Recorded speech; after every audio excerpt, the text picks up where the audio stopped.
कल्पना कीजिए आप एक ऐसी जगह पर हैं जहां आपकी चीख सुनने वाला कोई नहीं है, जहां रात का अंधेरा अपने साथ अनजाने खतरों को लाता है, जहां भूख आपको अपने ही मांस को घूरने पर मजबूर कर देती है, जहां आपका अकेला दोस्त आपका पागलपन है। ये कोई कल्पना नहीं, ये हकीकत थी 26 साल की क्लारा की। 456 दिन, एक लड़की, एक वीरान टापू और हजारों खूनी रातें।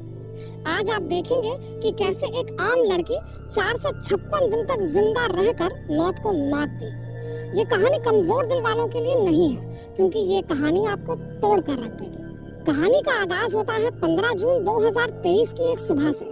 अमेरिका के चहल पहल वाले शहर सैन फ्रांसिस्को में 3 दोस्त रहते थे। 26 साल की क्लारा, जिसकी आंखों में तूफानों से लड़ने के सपने थे, उसका जुनून था दुनिया के अनछुए कोनों को खोजना।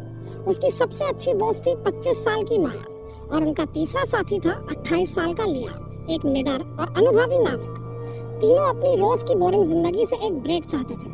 वे छुट्टियां बिताने और साथ ही एक नया द्वीप एक्सप्लोर करने का प्लान बनाते हैं। उन्होंने मिलकर एक साहसिक और खतरनाक फैसला किया। वे एक ऐसे द्वीप पर जाएंगे जहां इंसान के कदम आज तक नहीं पड़े थे। एक पुराने समुद्री नक्शे में उन्हें वो द्वीप मिला, एथेलगार्ड आइलैंड।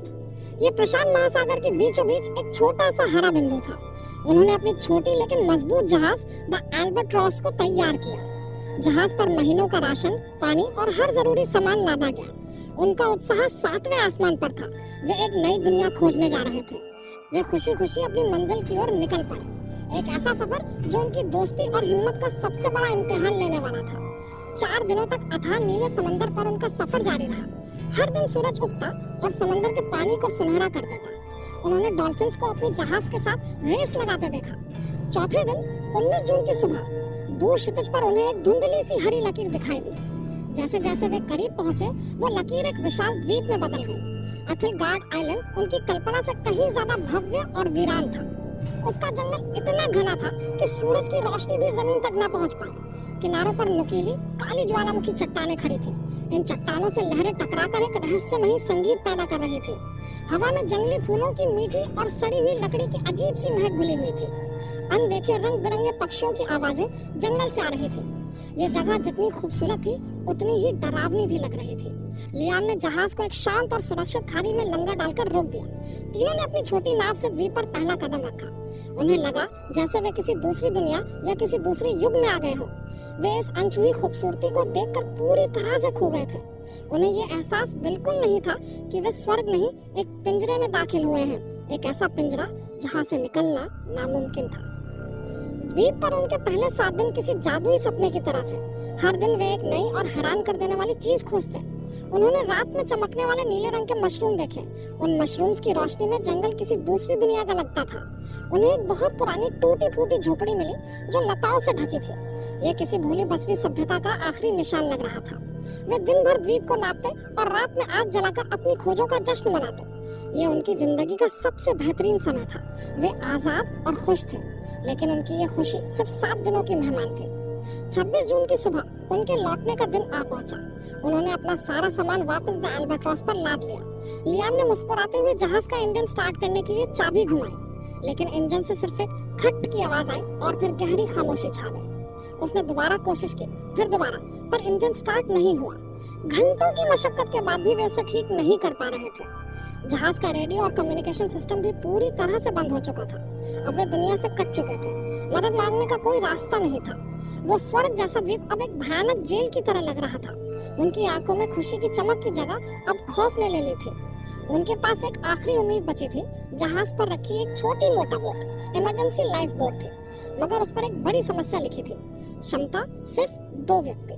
तीनों एक साथ उस पर बैठकर नहीं जा सकते थे। ये नामुमकिन था। एक लंबी खामोश और तनावपूर्ण रात के बाद एक दिल तोड़ देने वाला फैसला हुआ। लियाम और माया उस लाइफ बोट से मदद लाने के लिए निकलेंगे। क्लारा जहाज पर ही उनका इंतजार करेगी। लियाम ने नक्शे के हिसाब से बताया कि उन्हें 8 दिनों में लौट आना है। उन्होंने क्लारा के लिए 10 दिनों का खाना और पानी का स्टॉक छोड़ा। साथ में एक फ्लेयर गन भी दी ताकि जरूरत पड़ने पर वो सिग्नल दे सके। 27 जून की सुबह क्लारा के लिए उसकी जिंदगी की सबसे मुश्किल सुबह थी। उसने रोते हुए अपने दोनों दोस्तों को गले लगाया। हम जल्द लौटेंगे क्लारा, हिम्मत मत हारना। क्लारा द एल्बाट्रॉस के डेक पर खड़ी उन्हें दूर जाते हुए देखती रही। वो तब तक देखती रही जब तक नाव समंदर में एक छोटा सा बिंदु बनकर गायब नहीं हो गई। वो वापस जहाज के अंदर बने छोटे से कैबिन में आ गई जो अब उसका घर था। उसने कैबिन की दीवार पर पहला निशान खींचा, दिन 1। हर सुबह वो उम्मीद से समंदर को देखती और दीवार पर एक और निशान खींच देती। 10 दिन बीत गए, 10 निशान खींच गए, लेकिन कोई वापस नहीं आया। 11वें दिन की सुबह सूरज उगा, पर क्लारा की उम्मीद का सूरज डूब चुका था। वो समझ गई थी वो इस अनजान दुनिया में अब बिल्कुल अकेली थी। क्लारा को लग रहा था कि उसके दोस्त उसे छोड़कर चले गए हैं, लेकिन वो बेचारी ये नहीं जानती थी कि उसके दोस्त अब इस दुनिया में नहीं थे। जिस दिन लियाम और माया द्वीप से निकले थे, उसके दूसरे दिन ही उनके सिर पर मौत का साया मंडराने लगा था। आसमान अचानक काला हो गया और समंदर पागल हो गया। पहाड़ जैसी ऊंची लहरें उनकी छोटी सी नाव को खिलौने की तरह उछल रही थी। लियाम अपनी पूरी ताकत से नाव को संभालने की कोशिश कर रहा था, लेकिन उस भयानक तूफान के सामने उनकी हिम्मत जवाब दे गई। एक दैत्याकार लहर ने उनकी नाव को हवा में उछाला और पलट दिया। एक पल में ही वे दोनों उस ठंडे, गहरे और बेरहम समंदर की गहराइयों में समा गए। उनका वादा, उनकी दोस्ती, उनकी जिंदगी, सब कुछ वहीं दफन हो गया। और यहाँ एथलगार्ड आइलैंड पर क्लारा उस वादे का सच होने का इंतजार कर रही थी। एक ऐसा वादा जो कभी पूरा होने के लिए था ही नहीं। वो हर रात जहाज के कैबिन में दुबकी रहती, तूफान की आवाज सुनती और ये सोचती कि उसके दोस्त कहाँ होंगे। उसे नहीं पता था कि जिस तूफान से वो डर रही है, वही तूफान उसके दोस्तों को उससे हमेशा के लिए छीन चुका है। उसका इंतजार अब कभी खत्म नहीं होने वाला था। वो उस द्वीप पर अकेले रहने और अकेले मरने के लिए छोड़ दी गई थी। दोस्तों के जाने का यकीन उसे अंदर से तोड़ चुका था। अब लड़ाई सिर्फ जिंदा रहने की थी, हर एक सांस के लिए जंग। खाना हफ्तों पहले खत्म हो चुका था। वो कई कई दिनों तक भूखी रहती, पेट में पत्थर बांधकर। पीने के लिए पानी का कोई झरना नहीं था, वो सिर्फ बारिश पर निर्भर थी। जब हफ्तों बारिश ना होती तो प्यास से उसका गला सूख कर कांटा हो जाता। वो सुबह पत्तों पर जमी ओस की बूंदों को चाटकर अपनी प्यास बुझाती। रातें सबसे ज्यादा खौफनाक थी। जंगली सुअरों के झुंड जहाज के आसपास घूमते और जमीन खुरचते। उनकी घुरघुराने की आवाज सुनकर क्लारा की रूह कांप जाती थी। वो कैबिन का दरवाजा कसकर बंद कर लेती और खामोशी से सुबह का इंतजार करती। लेकिन भूख किसी भी डर से बड़ी होती है। एक दिन कई दिनों की भूख से तड़पकर उसने एक फैसला किया, अगर जीना है तो मारना होगा। उसने जहाज से मिले लोहे के एक टुकड़े को पत्थर पर घिसकर एक धारदार भाला बनाया। उसने एक खतरनाक जंगली सुअर का शिकार करने की ठानी। ये एक जानलेवा फैसला था जिसमें एक चूक का मतलब मौत था, लेकिन क्लारा के पास अब खोने के लिए कुछ नहीं बचा था। क्लारा की जिंदगी अब एक रूटीन बन चुकी थी, शिकार करो, जिंदा रहो। उसने कई हफ्तों की कोशिश और कई चोटों के बाद अपना पहला शिकार किया। उस दिन उसने कई महीनों बाद पेट भरकर मांस खाया था, लेकिन हर शिकार एक जानलेवा जंग होती थी। दिन हफ्तों में, हफ्ते महीनों में और महीने साल में बदल गए। क्लारा ने दीवार पर 365 निशान पूरे कर लिए थे। 1 साल बीत चुका था। शहर की वो नाजुक लड़की अब पूरी तरह से एक जंगली योद्धा बन चुकी थी। उसने सूअरों की खाल से अपने लिए मजबूत लिबास बनाया था। अकेलेपन से लड़ने के लिए उसने बांस से एक छोटी सी बांसुरी बना ली थी। हर शाम वो उस पर दर्द भरी धुनें बजाती जो उस वीरान द्वीप पर गूंजती थी। समय बीतता रहा। दीवार पर निशानों की संख्या 400 पार कर चुकी थी। क्लारा अब शारीरिक रूप और मानसिक रूप से थक चुकी थी, टूट चुकी थी। एक दोपहर वो उदास बैठी जहाज के डेक से समंदर को देख रही थी। तभी उसे दूर क्षितिज पर एक बिंदु दिखा। वो एक जहाज था। क्लारा की सूखी रगों में अचानक जैसे खून की बाढ़ आ गई। वो अपनी पूरी ताकत से चिल्लाई। उसने आग जलाई, कपड़े लहराए, लेकिन सब बेकार गया। जहाज अपनी राह पर चलता रहा और आंखों से ओझल हो गया। उस दिन क्लारा का दिल हमेशा के लिए टूट गया, लेकिन उसी टूटे हुए दिल से एक नई जिद ने जन्म लिया। मैं यहाँ सड़कर नहीं मरूंगी, मैं इस समंदर से लड़ूंगी। उसने फैसला कर लिया, वो इस द्वीप से भागेगी। लगभग 1 महीने तक क्लारा ने दिन रात एक कर दिया। उसने बांस के सबसे मजबूत लट्ठों और लताओं को इकट्ठा किया। उसने अपनी पूरी ताकत और द्वीप पर सीखी हर कला का इस्तेमाल किया। उसने बांस के लट्ठों को कसकर बांधकर एक छोटा सा बेड़ा बनाया। उसने जहाज के मलबे से मिले कपड़े का एक छोटा सा पाल भी तैयार किया। उसने अपनी नाव को नाम दिया होप, यानी उम्मीद। उसने अपने साथ कुछ हफ्तों के लिए सूखी मछली और मांस जमा किया। मीठे पानी के लिए उसने नारियल के खोखले खोलों को भर लिया। और हाँ, उसने अपनी वो कीमती बांसुरी भी अपने साथ रख ली। 426वें दिन उसने अपनी छोटी सी होप को समंदर में धकेला। उसने आखिरी बार अपने उस द्वीप को मुड़कर देखा जो उसकी जेल भी था और घर भी। और फिर वो अनजान अथाह समंदर में उतर पड़ी। शुरुआती कुछ दिन उसकी हिम्मत बनी रही। वो पाल की मदद से आगे बढ़ती रही, लेकिन जल्द ही उसे इस सच्चाई का सामना करना पड़ा। वो इस अंतहीन समंदर में एक पत्ते की तरह थी जिसका कोई किनारा नहीं था। चारों तरफ मीलों तक सिर्फ नीला पानी और खामोशी थी। अब उसे द्वीप का अकेलापन भी एक नेमत लगने लगा था। उसका खाना और पानी हर गुजरते दिन के साथ कम हो रहा था। उसने अपनी जिंदगी का सबसे बड़ा और सबसे खतरनाक जुआ खेला था। 1 महीना, फिर 2 महीने, क्लारा अब समंदर में पूरी तरह खो चुकी थी। लगभग 450 दिन अकेले लड़ते लड़ते वो अब अपने अंत के करीब थी। उसका सारा खाना और पीने का पानी कई हफ्ते पहले ही खत्म हो चुका था। वह अब सिर्फ बारिश के पानी के सहारे जिंदा थी, जो कभी कभार बरसता था। दिन का जलता हुआ सूरज उसका सबसे बड़ा दुश्मन था।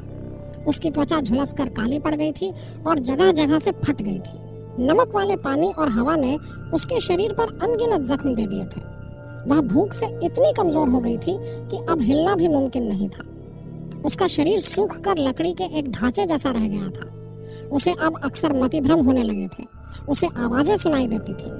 उसे लगता था कि माया और लियाम उसे नाव से पुकार रहे हैं। कई बार बड़ी बड़ी शार्क मछलियां उसकी नाव के आसपास मंडराती थीं। लेकिन अब उसे डर भी नहीं लगता था। उसने खुद को मौत के हवाले कर दिया था। वह बस अपनी नाव पर बेहोश सी पड़ी रहती, अपनी आखिरी सांस का इंतजार करती। उसने जीने की हर जंग लड़ी थी, लेकिन अब वह ये जंग हार चुकी थी।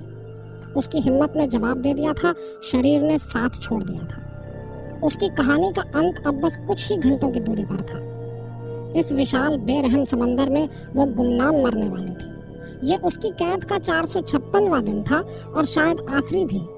वह अर्ध बेहोशी की हालत में थी जब उसे एक बहुत दूर से आती हल्की सी गूंज सुनाई दी। शायद ये भी उसका एक वहम था, उसने सोचा। लेकिन गूंज बढ़ती गई। ये एक इंजन की आवाज थी। उसने अपनी जिंदगी की बची खुची सारी ताकत लगाकर अपनी गर्दन उठाई। दूर, बहुत दूर नहीं, उसे एक जहाज दिखाई दिया। ये एक बड़ा रिसर्च वेसल था जिसका नाम था ओरायन स्टार। ये इतना करीब था कि उस पर चलते हुए लोग भी नजर आ रहे थे। क्लारा ने चिल्लाने की कोशिश की, पर उसके गले से सिर्फ एक फुसफुसाहट निकली। उसकी आंखों से गर्म आंसुओं की धारा बह निकली। ये कैसी किस्मत थी, जिंदगी इतने करीब आकर भी इतनी दूर खड़ी थी। तभी उसकी नजर अपनी गोद में पड़ी उस बांसुरी पर गई। उसके दिमाग में जैसे बिजली कौन थी। मेरी बांसुरी! उसने कांपते हुए टूटे हुए हाथों से उसे उठाया, अपने फटे हुए होठों पर रखा और अपनी आखिरी सांसों की ताकत से उसमें फूंक मारी। एक बहुत ही कमजोर, टूटी हुई, दर्द और उम्मीद से भरी एक धुन निकली। ओरायन स्टार के डेक पर एक अफसर शांति से समंदर को देख रहा था। तभी उसे हवा के साथ आई वो अजीब, दर्द भरी और नामुमकिन सी धुन सुनाई दी। उसने हैरानी से अपने साथी से पूछा, तुमने वो सुना, जैसे कोई रो रहा हो? उन्होंने दूरबीन से उस दिशा में देखा और उन्हें वो छोटा सा बेड़ा दिखा। पानी में कोई है! जहाज का सायरन बजा उठा। जब बचाव दल उस तक पहुंचा, क्लारा बेहोश हो चुकी थी, लेकिन उसकी उंगलियों ने अपनी उस बांसुरी को कसकर पकड़ रखा था। उस एक धुन ने उसे मौत के मुंह से वापस खींच लिया था। उसने अपनी हिम्मत और उस बांसुरी की धुन पर मौत को भी हरा दिया। क्लारा की ये अविश्वसनीय कहानी अगर आपके दिल तक पहुंची हो तो इस वीडियो को एक लाइक जरूर दें और कमेंट्स में लिखकर बताएं कि इस कहानी के किस हिस्से ने आपके रोंगटे खड़े कर दिए। ऐसी ही और हैरान कर देने वाली कहानियों के लिए मेरे चैनल को अभी सब्सक्राइब करें। मिलते हैं अगली कहानी में, तब तक अपनी हिम्मत बनाए रखें।